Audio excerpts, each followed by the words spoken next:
28واں پارہ ہے، سورۃ الطلاق، آیت نمبر 12۔ اعوذ باللہ من الشیطان الرجیم، بسم اللہ الرحمن الرحیم۔ اللہ الذی خلق السبع سماوات ومن الارض مثلہن يتنزل الأمر بينهن لتعلموا أن الله على كل شيء قدير وأن الله قد أحاط بكل شيء علما۔ صدق اللہ العظیم۔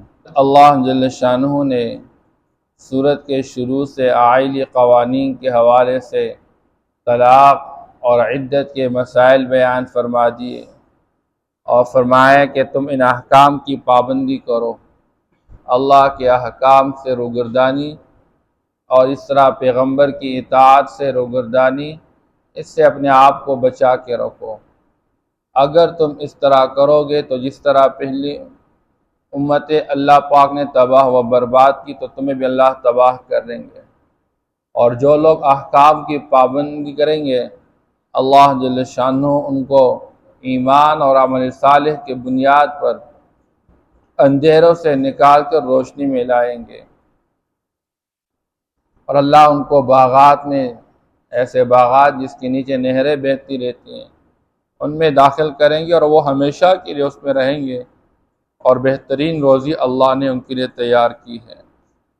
آج کی آیت مبارکہ میں اللہ جل شانہ اپنی 3 بنیادی صفات ذکر کرنا چاہتے ہیں تاکہ بندہ کے دل میں اللہ کی صفات کا یقین پیدا ہو جائے، جس کی وجہ سے اللہ کا پابند اور اللہ کے احکام کی پابندی آسان ہو جائے۔ ان میں پہلی چیز اللہ پاک اپنی صفت خالقیت کو بیان فرماتے ہیں کہ اللہ جل شانہ اس کائنات کے نظام کے خالق ہے، یعنی تمہیں بھی وجود دینے والے اللہ ہے۔ جیسے اللہ نے آسمان اور زمین پیدا فرما دیے، اللہ الذی خلق 7 سماوات ومن الارض مثلہن، کہ اللہ نے آسمان 7 پیدا فرما دیے اور اسی طرح زمین میں سے اس جیسے، یعنی آسمانوں جیسے اللہ نے زمین بھی پیدا فرما دی۔ اب اللہ جل شانہ نے سب سے پہلے اس کائنات کے نظام کو وجود عطا فرمایا، تو جب اللہ نے اس کائنات کے نظام کو وجود عطا فرمایا، اس کائنات کے اندر اللہ ہی کا امر چلے گا، اور جو اللہ چاہیں گے وہی ہوگا۔ اس سے بندہ بھی رب کی چاہت کا پابند بن کر زندگی گزارے تو یہ کائنات کا نظام اس کا پابند بن کر چلے، اور اگر انسان اپنے رب کی چاہت کو چھوڑ دے تو پھر یہ کائنات انسان کے چاہت کے خلاف چلے۔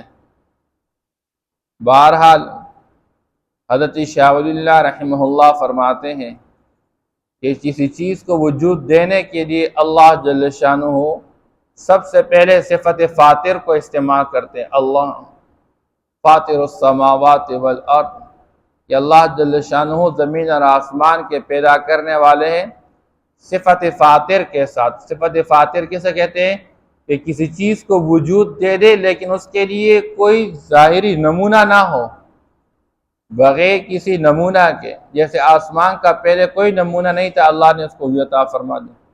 زمین کا کوئی نمونہ نہیں تھا، انسان کا کوئی نمونہ نہیں تھا، اللہ پاک نے سرنو جس کائنات کے نظام کو جو پیدا فرمایا ہے تو اس کے پہلے اس کا کوئی نمونہ نہیں تھا۔ پھر صفت تخلیق ہے، خالق السماوات والارض، کہ اللہ نے پہلے آسمان اور زمین کے بنیادی مادے کو پیدا فرمایا، اور اسی مادے سے پھر اللہ جل شان نے اس چیز کو پیدا فرمایا۔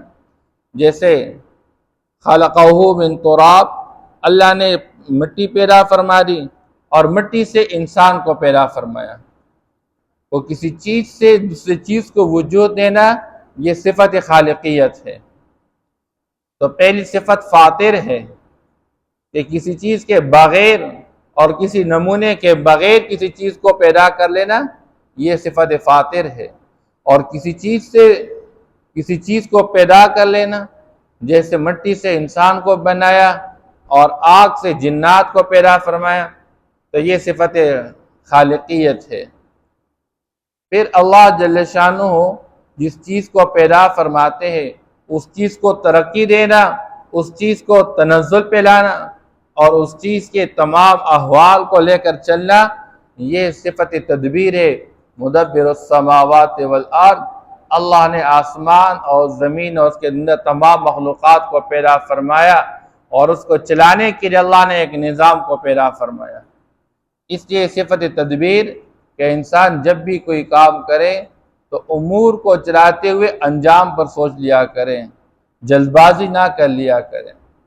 بہرحال اللہ جل شانہ اس کائنات کے خالق ہے، یہ پہلی صفت انسان اپنے دل کے اندر بٹھا کے رکھے، اس بات کا یقین رکھے کہ جب اللہ ہی خالق ہے تو یہاں جو اللہ چاہے گا وہی ہو کر چلے گا، اور جو اللہ کی چاہت کے خلاف چلے گا اس کا نام و نشان باقی نہیں رہ جائے گا۔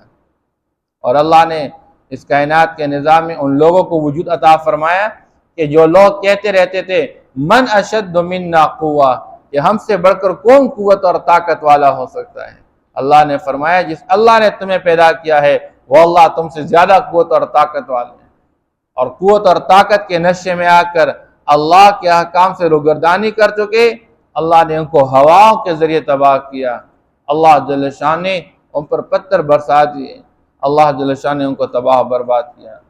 اس لیے پہلی چیز صفت خالقیت ہے کہ بندے کے دل و دماغ میں اس بات کا یقین اتر جائے۔ پھر یہاں اللہ نے فرمایا کہ اللہ نے 7 آسمان پیدا فرمائے ہیں، اللہ الذی خلق 7 سماوات، اور یہ 7 آسمان اللہ نے بغیر کسی ستون کے قائم کیے ہوئے ہیں۔ اس لیے اللہ پاک قرآن مجید کے اندر بیان فرماتے ہیں بغیر عامد ترونہا، بغیر کسی پلر کے، نیچے کوئی پلر نہیں ہے، کوئی نہیں۔ دنیا والے جب چھت بناتے نیچے پہلے پلر ٹیک لینا، اب دنیا والے تو یہاں پہ چھت کو اس طرح قائم نہیں رکھ سکتے، اور اللہ نے بغیر کسی پلر کو ستون کے آسمانوں کو قائم کیا، اور کب سے قائم کیا ہوا ہے اور آج تک اس کے اندر ذرا برابر کوئی فرق نہیں آ رہا، کوئی دراڑ نظر نہیں آ رہا۔ دنیا والے چھت بناتے تو کچھ وقت بعد دراڑ نظر آ جاتے ہیں۔ اللہ فرماتے ہیں فرجع البصر هل ترى من فطور ثم ارجع البصر کرتين ينقلب اليك البصر خاسئا وهو حسير، آپ بار بار اپنی نظر دوڑاتے رہے آسمان کی طرف، آپ کو آسمان کے اندر کوئی دراڑ نظر نہیں آئے گا۔ اس لیے اللہ اس طرح پیدا کرنے والے ہیں۔ اور ایک آسمان کی جو اللہ جل شان نے تخلیق کی ہے تو اس کی موٹائی کتنی ہے کہ 500 سال کی مسافت پر ایک آسمان کی موٹائی ہے۔ پھر ایک آسمان سے لے کر دوسرے آسمان تک کا جو فاصلہ ہے وہ 500 سال کی مسافت کے برابر ہے۔ اب ہر آسمان دوسرے آسمان کے مقابلے میں اس کی کیا حیثیت؟ بہرحال اللہ جل شانہ نے آسمان 7 پیدا فرما دیے، اور اس جیسے اللہ نے زمین بھی پیدا فرما دی۔ اس لیے زمین اس جیسی پیدا فرما دی کس اعتبار سے؟ یا تو تعداد کے اعتبار سے، کہ تعداد کے حوالے سے اللہ جل شانہ نے جیسے آسمانوں کو 7 بنایا تو زمینوں کو بھی اللہ نے 7 بنایا ہوا ہے، اور یا جس طرح کہ اللہ جل شانہ نے آسمان کو بنا کے رکھا ہوا ہے اور پھیلا کے رکھا ہوا ہے، ایسے اللہ نے زمین کو پھیلا کے رکھا ہے۔ اس لیے والارض فرشناہا، اللہ فرماتے ہیں ہم نے زمین کو بچھا کے رکھا ہوا ہے، تو بچھانے کے اعتبار سے زمین کے بارے میں بات ہو رہی ہے، تو اللہ جل شانہ نے آسمانوں کو بھی پیدا فرمایا اور زمینوں کو بھی پیدا فرمایا، اور آسمانی اور زمینی تمام مخلوقات یہ اللہ ہی نے اپنی قدرت سے بنائے ہیں، لیکن آسمان اور زمین میں جب تخلیق اللہ کی ہے تو امر بھی اللہ کا چلے گا۔ اس لیے بندہ اس بات پہ یقین رکھے کہ مجھے بھی وجود دینے والے اللہ، جس زمین پر میں چل رہا ہوں اس کو وجود دینے والے اللہ، اور جس آسمان کو میرے لیے چھت بنایا وہ چھت بنانے والا بھی اللہ ہے۔ اگر میں اللہ کا پابند بن کر چلوں، یتنزل الامر بینہن، ان زمین اور آسمان کے درمیان اللہ کا حکم نازل ہوتا ہے۔ اللہ کا حکم ایک حکم ہے تکوینی، دوسرا حکم ہے تشریعی، یعنی آسمان میں ایک صفت کون کے حوالے سے، کن کے حوالے سے اللہ پاک کا امر کن ہو جائے، دن آ جائے، اللہ کا امر کن ہو جائے تو رات آ جائے، اس لیے اللہ کا امر کن ہو جائے، موسم ٹھنڈا پڑ جائے، موسم گرم پڑ جائے، یہ ساری دنیا کے اندر دنوں کا چھوٹا ہونا اور راتوں کا لمبا ہونا، اور دنوں کا لمبا ہونا اور راتوں کا چھوٹا ہونا، یہ سب اللہ کے امر کے ساتھ تعلق رکھتے ہیں۔ موسم کے اندر خشکی کا آنا اور بارش کا برسنا، زمین اور آسمان کے اندر جتنے بھی احکام ہیں، زمین کے اندر سے یہ درختوں کا اگانا اور اس کے اندر سے پھل فروٹ کا نکلنا اور سبزیاں ترکاریوں کا نکلنا اور یہ اناج کا نکلنا، یہ سب اللہ ہی کے امر سے ہے۔ جب اللہ کا حکم ہو جاتا ہے تو آسمان بارش برسا دے اور زمین پودے اگا دے، اگر اللہ کا امر نہ ہو، آسمان ایک قطرہ بارش نہ برسا دے، زمین ایک دانہ نہ اگا دے۔ یہ تو اللہ کے امر سے ہوتا ہے۔ انسان سمجھتا ہے کہ میری محنت سے ہو رہا ہے، میں کر رہا ہوں، اس لیے جب اللہ پاک بارش روک لیتے ہیں، ہوتا ہے کوئی اللہ کے سوا برسانے والا؟ زمین سے اللہ پاک پانی غرق قرار دیتے ہیں، ہے کوئی زمین کے اندر سے پانی نکالنے والا؟ لوگ بور پہ بور تھک جاتے ہیں لیکن پانی نہیں نکلتا ہے۔ اس لیے اللہ فرماتے ہیں اس کے اندر امر اللہ کا چلتا ہے۔ پھر دوسری چیز، اوامر تشریعیہ، شرعی احکام آسمان اور زمین میں وہ اللہ کی طرف سے آتے ہیں۔ نماز قائم کر، روزہ ادا کر، اور اس طرح حج ادا کر، زکوٰۃ ادا کر، یہ احکام جو آ رہے ہیں یہ اللہ کی طرف سے آ رہے ہیں۔ لِتَعْلَمُوا أَنَّ اللَّهَ عَلَى كُلِّ شَيْءٍ قَدِيرٌ، تاکہ تم جان لو کہ اللہ ہر چیز پہ قدرت رکھنے والے ہیں۔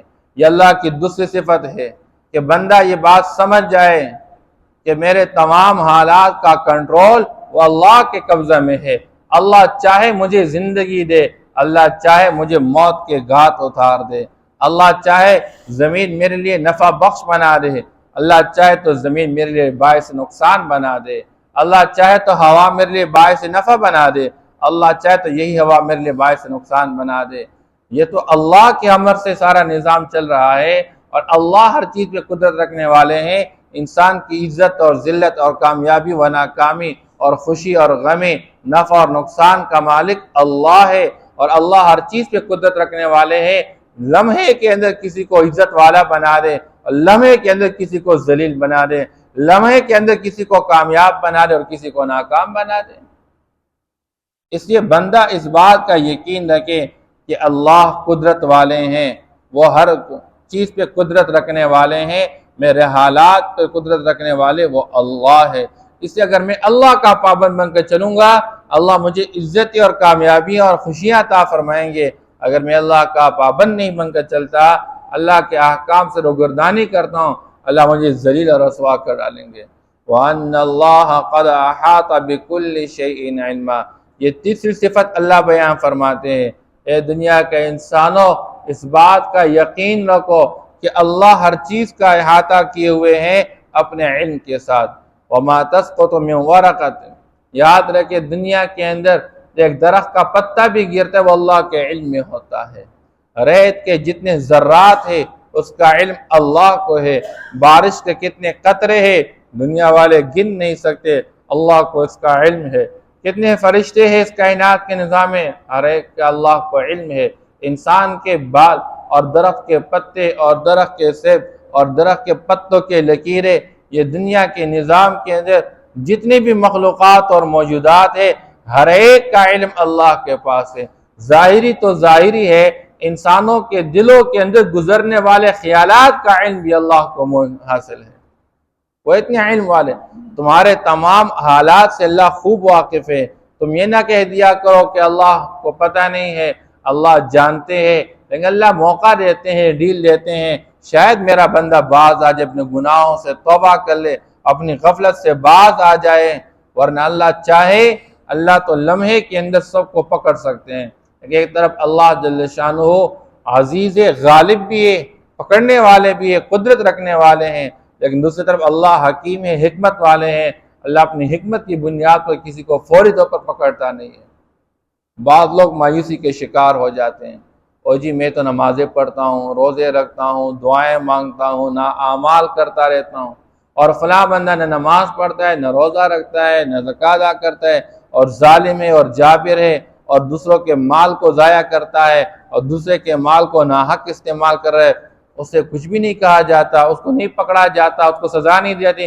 اب ہمارے دل کے اندر بات یہ ہوتی ہے کہ ہم جب چاہے اور جیسے چاہے فوری اس طرح ہو جائے، لیکن اللہ اپنی حکمت کی بنیاد پر موقع دے رہے ہوتے ہیں۔ اللہ ڈیل ہے، جیسے کہ کوئی جانور ہوتا ہے، اس کو ذبح خانے کی طرف لے جایا جاتا ہے، وہ جاتا نہیں تو اس کو روٹی کا ٹکڑا سامنے رکھا جاتا ہے۔ اب روٹی کا ٹکڑا جب وہ دیکھ لیتا ہے تو وہ دوڑ کے آ جاتا ہے۔ اب وہ سمجھ رہا ہے کہ میں اچھی طریقے سے چیز کھا رہا ہوں اور مجھے خوراک مل رہا ہے، لیکن انجام کار اس کو ذبح کیا جاتا ہے۔ ایسے انسان دنیا کے اندر ظلم و ستم کا اب پہاڑ توڑ رہا ہے لوگوں کے اوپر، ظالم اور جابر بن کر لوگوں کا خون چوس رہا ہوتا ہے، لوگوں کے ناجائز مال کو قبض کر رہا ہوتا ہے، اور یہ سمجھ رہا ہوتا ہے کہ میں بہت اچھی زندگی گزار رہا ہوں، لیکن انجام کا جب اللہ کا امر آ جاتا ہے اللہ پاک اس کو تباہ برباد کر دیتا ہے۔ تو اللہ جل شانہ کے پاس انسانوں کے تمام احوال کا علم، فرشتوں کے تمام احوال کا علم، زمین اور آسمان کے کائنات کے نظام کی ہر چیز کا علم اللہ کو ہے۔ اس لیے بندہ اس بات کا یقین رکھے کہ میرے تمام حالات اور اعمال اور اقوال اور افعال سے اللہ خوب واقف ہے۔ اگر میں اچھے اقوال، افعال اور اعمال کا مالک بن جاؤں گا، اللہ میرے ساتھ اچھا معاملہ کر ڈالیں گے۔ اگر میں برے اعمال، برے اقوال، برے افعال کو اختیار کروں گا تو میرے لیے سخت سزا متعین ہے۔ یہ تین بنیادی صفات ہیں، بندہ اس کا یقین رکھے کہ کائنات کے نظام کا خالق اللہ ہے، اور اللہ مکمل قدرت رکھنے والے ہیں، اور اللہ ہر چیز پہ علم رکھنے والے ہیں۔ اسی کے ساتھ اس صورت کو اللہ پاک ختم فرماتے ہیں تاکہ بندہ کوئی ماقبل جو باتیں ہیں ان باتوں پر یقین حاصل ہو جائے۔ کوئی یہ نہ کہے کہ میں تو اپنی ہوشیاری کی بنیاد پر اللہ کی سزا سے بچ جاؤں گا، میں اپنی قدرت اور قوت اور طاقت کی بنیاد پر اللہ کی سزا سے بچ جاؤں گا، کوئی بچ نہیں نکل سکتا۔